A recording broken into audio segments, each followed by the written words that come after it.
همین لحظه، همین دقیقه، همین ثانیه ها برای من خیلی خوشحال کننده است. اینجا میان شما یک نفر شخصی برای من خیلی عزیز و معتبر هستند، پدر مهربان من در تمام حیات خیش و اگر 30% در زندگی برای زنده ماندن، برای ایجاد کردن کوشش و تلاش کردم، 70% دیگر برای افتخار پدرم بود که شاید در یک کنج، در یک کنار نفری میگوید فلانی پدر من با افتخار میگوید که فرزند من است و من خیلی افسوس میخورم که امروز پدر من به یار آمدن، با حال دلافگار آمدن، ولی به هر صورت خوش آمدن، قدمشان بالای دیده. شاید همه لحظه ها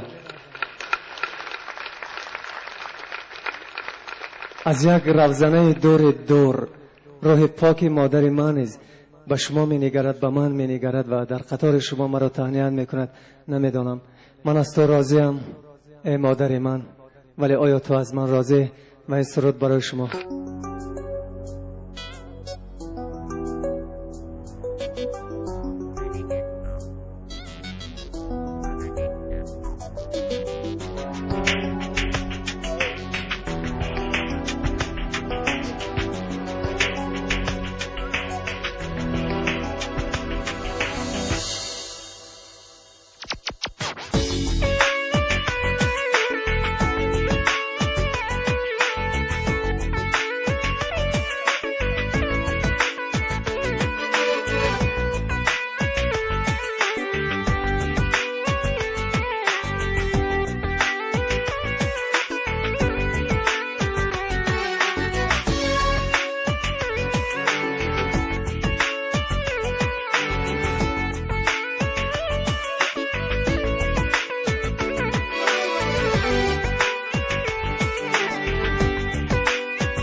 در می آید امروز کو مادری جگر سوز، پدر می آید امروز کو مادری جگر سوز.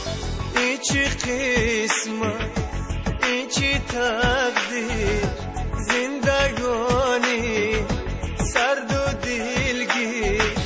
مادرم در پشت خواب از پدر آمدی باز، خسته و زار پوزم دردی از غمی از غمی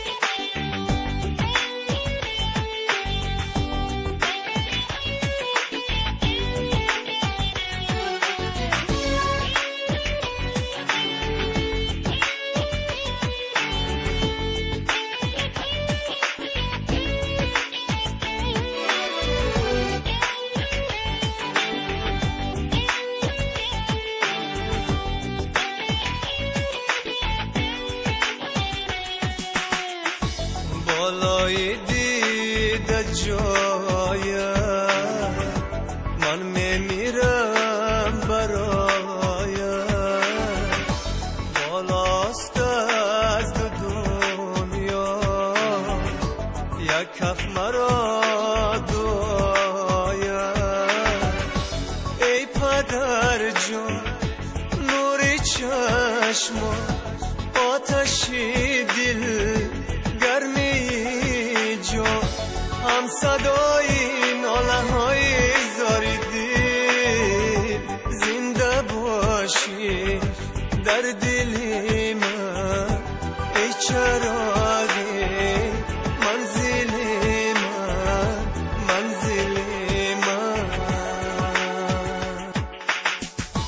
پدر می آید امروز کو مادری جگر سوز، پدر می آید امروز مادری جگرسوز پدر میآید. تشکر میکنم از شما.